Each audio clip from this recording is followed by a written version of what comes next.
Gilbert, thanks for coming back so quickly. We are in a bizarre world. I feel like, look at the events over the weekend, and I think to myself, is this country, is the geopolitical, are we in a pro wrestling era now? Because everything is just like things are happening, but yet nothing happens. I keep saying that, but that's the first feeling I get.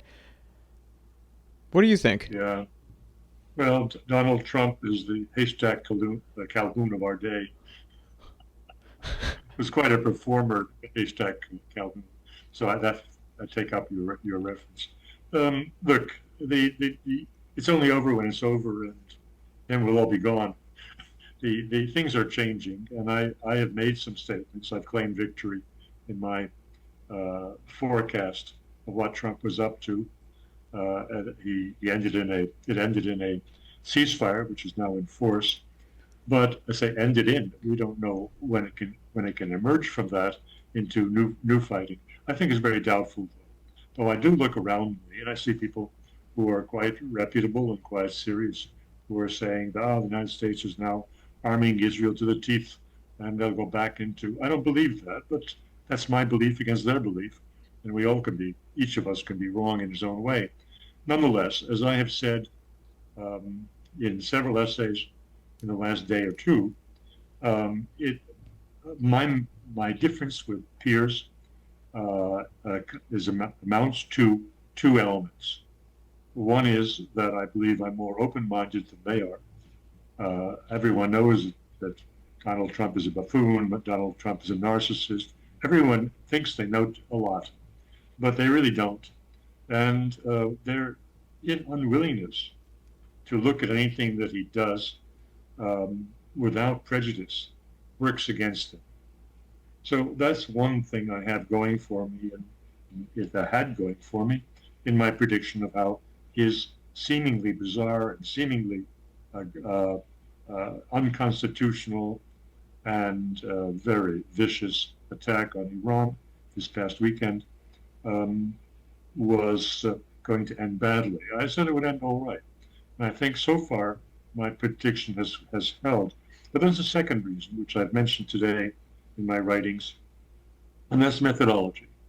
And I think want to say this to the audience because it's something that I don't think anybody much thinks about. They have these experts, and they mostly they agree, and then there are a few people who don't agree, as if this is arbitrary and just personal whim. It isn't. Regrettably, most of the people who are on the airwaves are not following the principle of objectivity. By objectivity, I mean something very specific that comes from Marxist thinking, something I was introduced to when I was a college student, and that's called the difference between objective analysis and subjective analysis. And almost everything that we read in commentary on political leaders um, is based on subjective analysis. Now, what does that mean?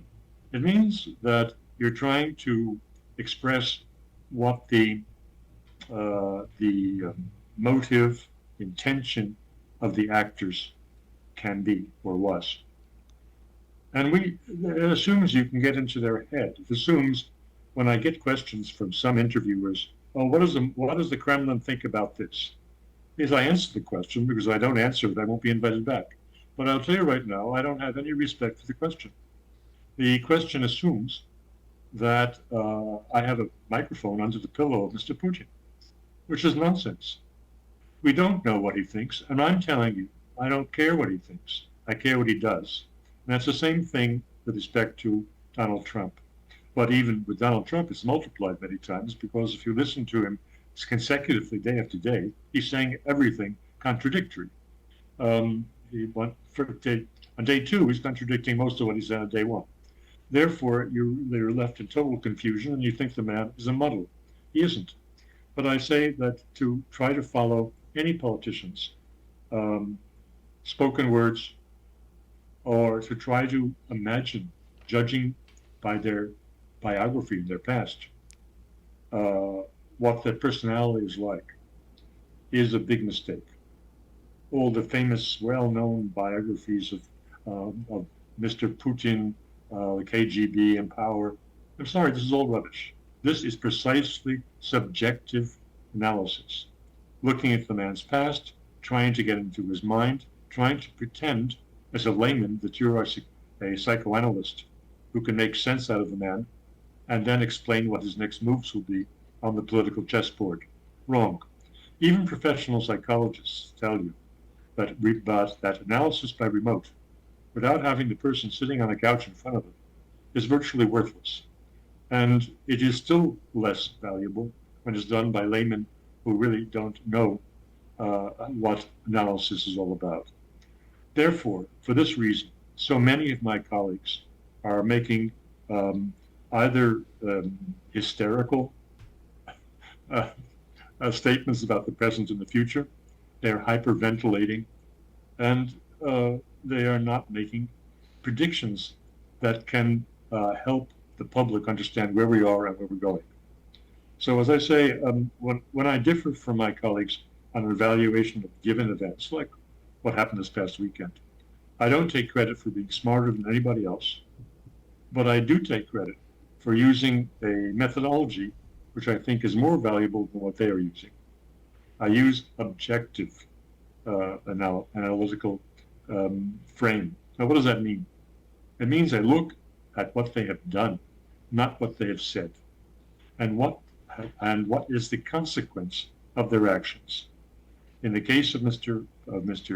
Trump this past weekend, it was clear to me that what he just did in this bombing and making this bragging statement that the United States had obliterated the nuclear program of Iran, which was contradicted by many experts minutes after he made it. He was doing something very specific. He was shutting up Mr. Netanyahu. Netanyahu could not come back and say, oh no, they still have, he couldn't, because then he would be humiliating Trump and their relationship would be finished, meaning that Israel would be cut off from its major supplier of all armaments. Therefore, Mr. Netanyahu had to bite his tongue. He had lost the reason for waging the war in Iran, and the consequence was that they stopped fighting, that they agreed to a ceasefire, which was not in the nature of Mr. Netanyahu. Now, that's why I say that this analysis, without prejudice, looking at concretely what would flow from what just happened, I think is a more valuable approach to current events. This episode is brought to you by McIlvaney Financial Group. Their advisors bring a depth of knowledge and experience that allow them to serve their clientele with care, ensuring their financial needs are met now and in the future. Personally, I'm not saying cash is worthless, but you can see what's happening. It's worth less every year. Gold is the opposite. Click on the promo link in the show notes or go to www.mcilvaney.com/coffeeandamike. When that was occurring on Saturday, how long did it take you to come to the conclusion of what you just shared with me? 5 minutes. It was obvious as day. Either the man is completely mad, in which case go look for the nearest shelter, or there was some spark of intelligence in what he was doing. Not because Mr. Trump is necessarily brilliant, but people in power are surrounded by brilliant people.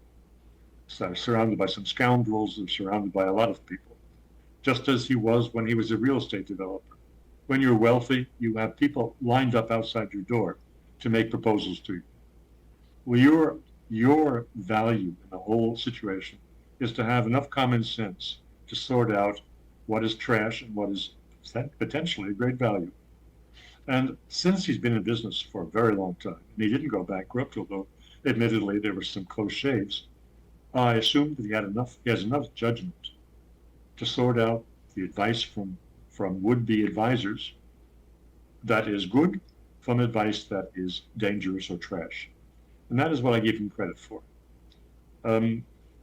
Just as he doesn't write his own speeches. And when he goes extemporaneous, it's pretty awful. There's no reason to expect him to write his own speeches. There's no reason for us to expect our president to be a universal genius.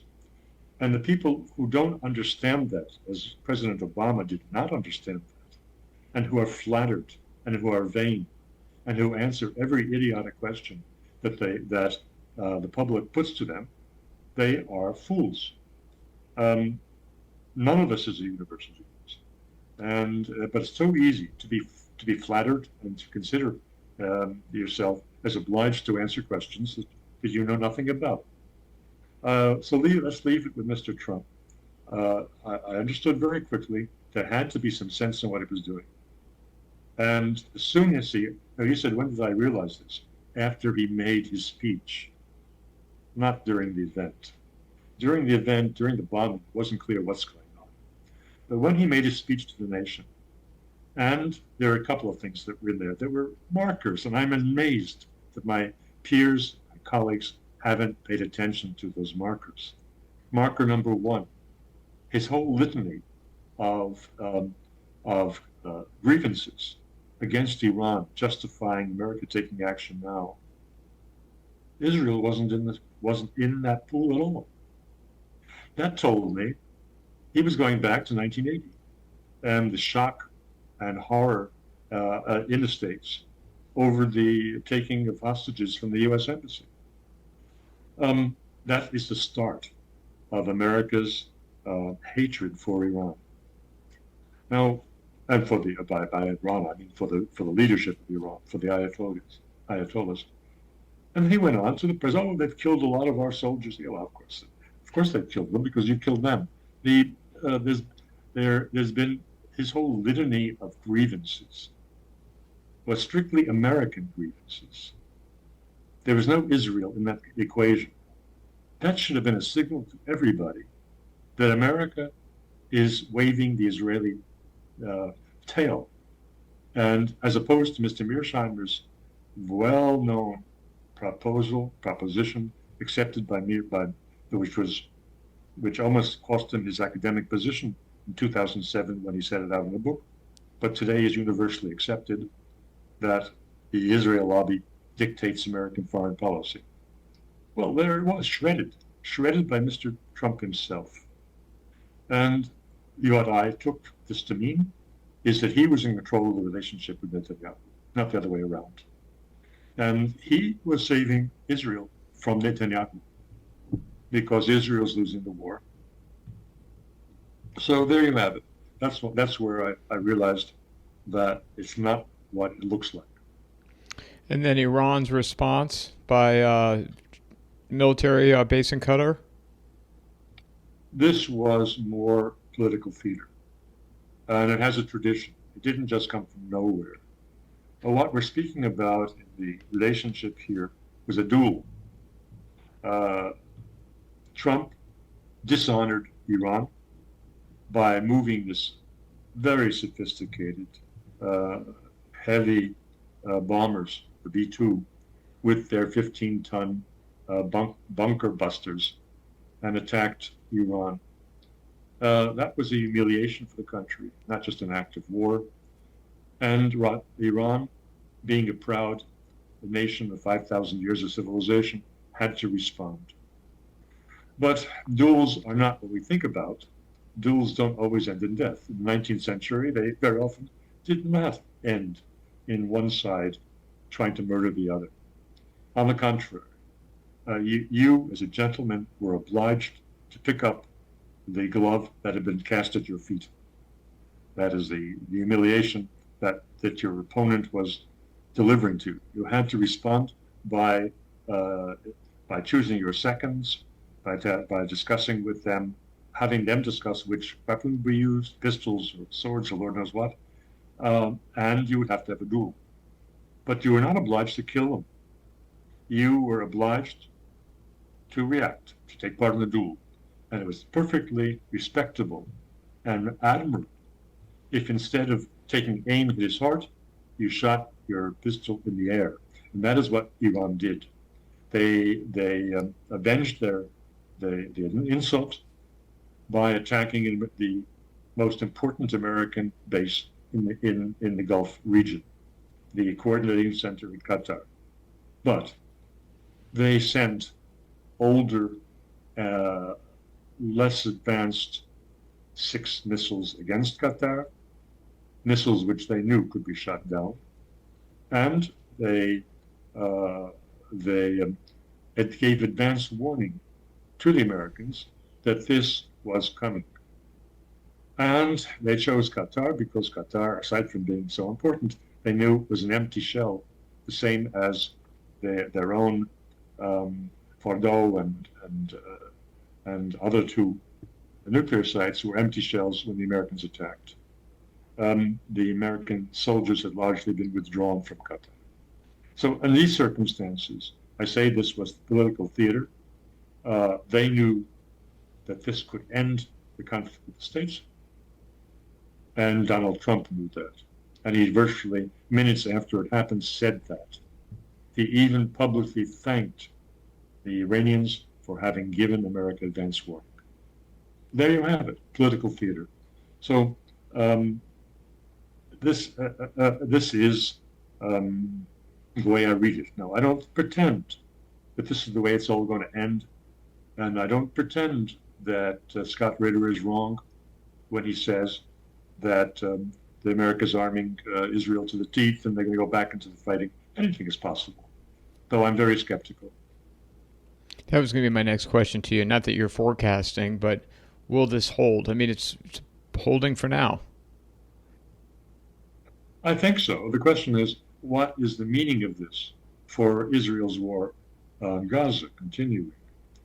I believe that Mr. Trump now has leverage over Netanyahu to end that as well. If I were Trump, which I'm not, I would speak to my Zionist donors, who my peers believe are dictating his policy. I don't agree with that, but that's what they think, and they have a reason to say that. And I would say, gentlemen and ladies, because the biggest donor was a woman, I have just saved the neck of Israel, because Mr. Netanyahu was taking it down. If the war continued, Israel would be destroyed. The state would cease to be viable economically. It already has lost more than 250,000 Israelis who fled from the start of this 12-day war. They fled. From the start of the war, they took pleasure boats. And they went out into Gaza, into the sea off of Gaza, to watch the fireworks as their golden dome, as their Iron Dome brought down the Iranian missiles. Well, 6-7 days into the war, they were using the same pleasure boats to flee to Cyprus. So those who had the money to get out, got out. 250,000 of them. That's about probably a low estimate. The country is going to rack and ruin. Haifa port has been largely incapacitated, either by destruction of port facilities or by the unwillingness of any merchant vessel to go near it for fear of being bombed by the Iranians. The country cannot go on like that. And I would tell them, gentlemen, ladies, let's get it over with Gaza as well. And let's get rid of Mr. Netanyahu. I can't say that the scenario that I just painted now is actually happening. Nobody can say that. But I don't exclude that as a possibility to explain when Israel stops its genocide in Gaza. So for now, it appears that chapter is closed, but by no means is the book finished on this. No, it isn't. And you have vile personalities like Macron, who was one of the first to come out, rush to the press and say, "Oh, we did. The Americans didn't really finish off the nuclear capabilities of Iran. Oh, we have to go back to war." Yes, I know. These vile personalities, and there are a few of them in the States as well. But generally speaking, Trump has succeeded in shutting everybody up and having them be silent about what we all know. That Iran still has its enriched uranium. Iran still has a lot of centrifuges. And Iran, if it wants to, can go back to where it was before the attack. Nonetheless, there are a lot of really wild speculation that's being presented as solid facts in whatever you will touch when you open up YouTube and tap on the international subjects at the top of the screen. I just was reading, Trump is shipping. Sorry, Putin is shipping nuclear warheads to Tehran for use on their missiles. This is totally irresponsible. Unfortunately, the fake news, particularly this is true of some of these Indian outfits, Times of India, who were reporting a week ago that Netanyahu's son had been killed and his wife was hospitalized. All of this rubbish fills what any one of the viewers will find when they click on YouTube. And so if you don't look at responsible presenters like yourself and a few others, you will be left with your hair standing on end. And I think that the value of this program is precisely to let people smooth their hair down without guilt cream, and relax a little bit. Things are not that horrible. Yeah, I was reading someone's blog this morning and saying, this is not 1939. There's not going to be a draft. Not going to be a draft. There's not going to be a nuclear holocaust. It's not on the horizon. So everybody can just calm down. Well, I wouldn't calm down excessively because I'm sitting here in Brussels, and just nearby in The Hague, they had a just concluding summit of all the NATO prime ministers and presidents. If the policies that they have approved actually are implemented, which I don't believe they can, but if they were to be implemented, then I would worry about the end of the world, but not next week. I'd say 5 years from now. So you were writing about that, and I had a chance to look at it before we started. Talk about what they're proposing in terms of increasing the budget for the NATO members. Well, I would like to address that in general terms and in very specific terms for the country I live in, because I read the Belgian newspapers, and there is relevant information about this country, which I think is relevant to countries even like Germany, to explain what the possibilities are to implement what was just approved unanimously, they say, at the summit in The Hague. The main achievement of that summit was the agreement. How it was finessed, Lord knows, because in fact Spain objected to it. But reportedly the unanimous agreement that the NATO member states will raise their contributions, raise their military spending to as a percent of GDP from the 2% that was mandated several years ago to 5%, or practically speaking to 3.5%, because the 5% includes 1.5% that could be called accounting let's call it subterfuge, accounting tricks. It is the 1.5% taking from 3.5% to 5% is permitted to be expenses for infrastructure, which is not really military spending. Nonetheless, let's say it goes 3.5%. It can't be done. My point is that they all agree to something that many of them know is utterly impossible politically. And why do I say that? Let's look at Belgium. Belgium now it's the home of NATO, and at the same time, it is the country that spends the least on military. With the percent of GDP, Belgium only spends 1.3%. They are the Prime Minister, Bart de Wever, conservative, an Atlanticist, of course, has pledged to meet the 2% before year's end.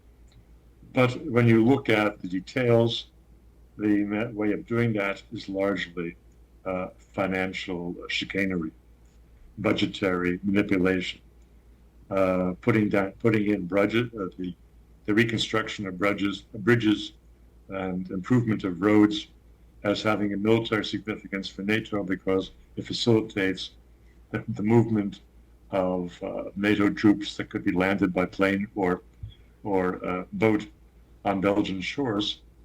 It facilitates their movement eastward towards the big enemy, Russia. Well, that's a very nice trick. The problem is you can't continue that trick into 2026. And where do you find the money? And here you have the frank admission that you can't. Belgium is highly indebted. Belgium has one of the highest tax rates on the working population. And I stress that working population, not on capital, not on residences, but on working population in the world. And so you can't raise that rate of taxation. So what you can do to free up money to raise the military budget is to cut other elements of the federal budget. And what does that mean? It means cutting social benefits. And that is political suicide. Belgium has a coalition government, which includes right and left and center, and the left will walk out.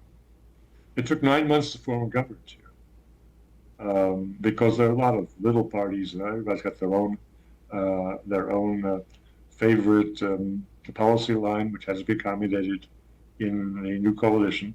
It took them 9 months to form a government. If the prime minister pushes ahead with the obligation to raise the spending on military substantially, then the Liberals will lead his government. His government falls. It'll take at least 9 months to replace it with the new government. In the meantime, we have a caretaker government, which cannot do anything. It cannot touch the budget. It cannot introduce new legislation. Therefore, in no way would the planned rise in military be realized. And I don't think Belgium is a unique case. Looking at the neighbors, Germany, Mr. Merz is very, very, very enthusiastic about raising Germany's military spending. Maybe Germany has more room, more budgetary tricks it can play because it has a much bigger economy and much better credit, shall we say, on financial markets. But they don't have people. And the latest remarks by Mr. Pistorius, the Minister of Defense, although he is a socialist, a member of former Chancellor Scholz's cabinet, for introducing a draft will be the end of that coalition government because the socialists reject it. Therefore, I think a number of countries, major countries and minor countries in the European Union, the idea of raising the military spending to meet what was just approved at the NATO summit is political theatrics. It is not realizable. Now, I'd like to finish this remark on the summit by the second point. And if it were realizable, the only achievement would be to destroy European security, not to improve it. It amazes me that nobody is talking about this in their analysis of the meeting. Point is that for the last 30 or 40 years, there has been a shifting back and forth between Russia, Soviet Union, now Russia, and Western Europe, NATO, between reliance on conventional forces and reliance on nuclear forces.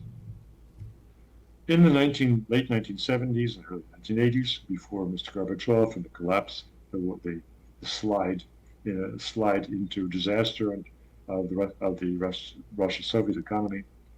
The Russians looked at NATO. They saw massive armies.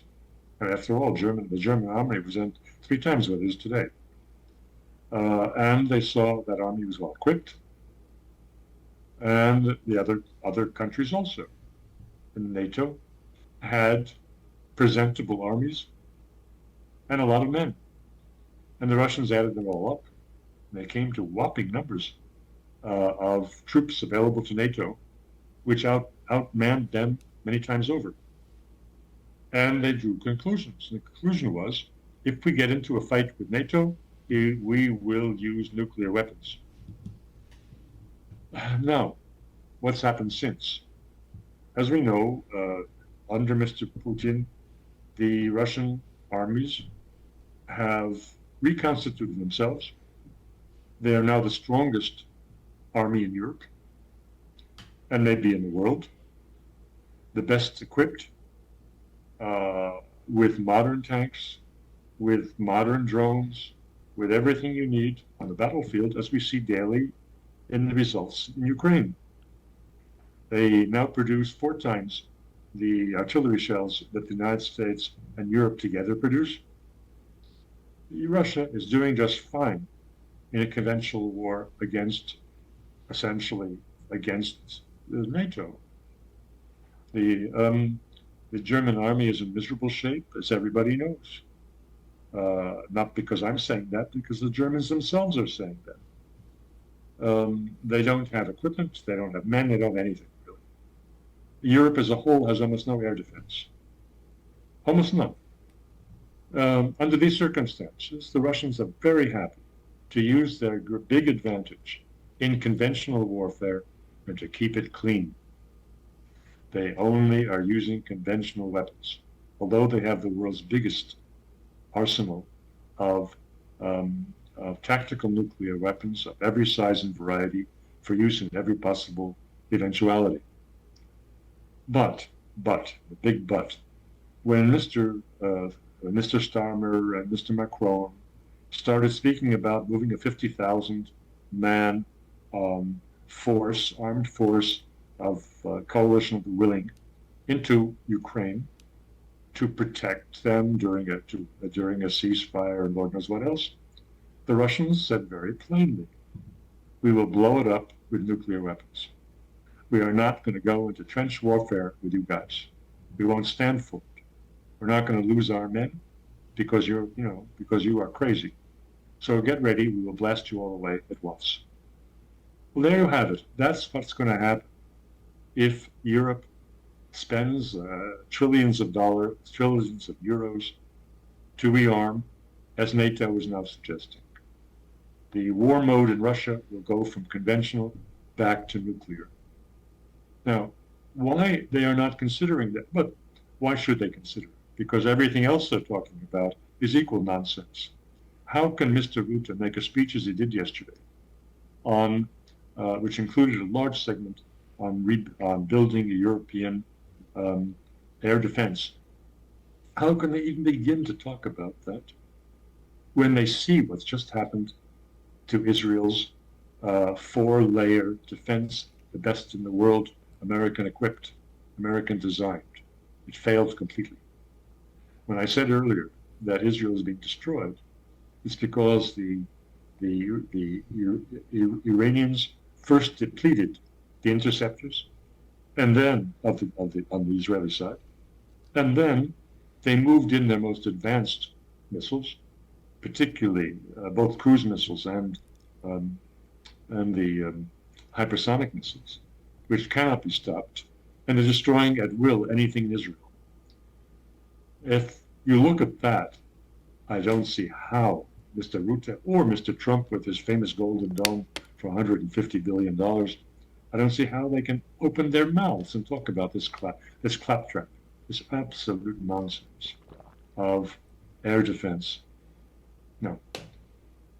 Yeah, that was going to be my next question to you, because Trump has been talking about this Golden Dome, and when we look back at what's occurred between Israel and Iran over the last 12 days, how effective is the Iron Dome? It isn't. No, I don't say that against Hamas. It was developed. The Iron Dome was developed for nearby neighbors. The additional air defenses, which were largely engineered by the United States, were designed to stop the intercontinental ballistic missiles, or just ballistic missiles. But none of them is capable of stopping a hypersonic missile. Nobody on Earth has such a capability now. And it is improbable that anyone will have, because these offensive weapons will be upgraded in sync with the upgrading of defensive systems. And so the whole thing will be an impossible chase. And the losing side is the defense side, because as Israel has demonstrated, you have to send up 4 missiles to try to stop one incoming missile. And those missiles they've been sending up are $13 million a piece. The economics of this are unsustainable. The whole proposition is simply fantasy. I know I'm running out of time here with you, but what is your assessment of Donald Trump up to this point? Disappointment.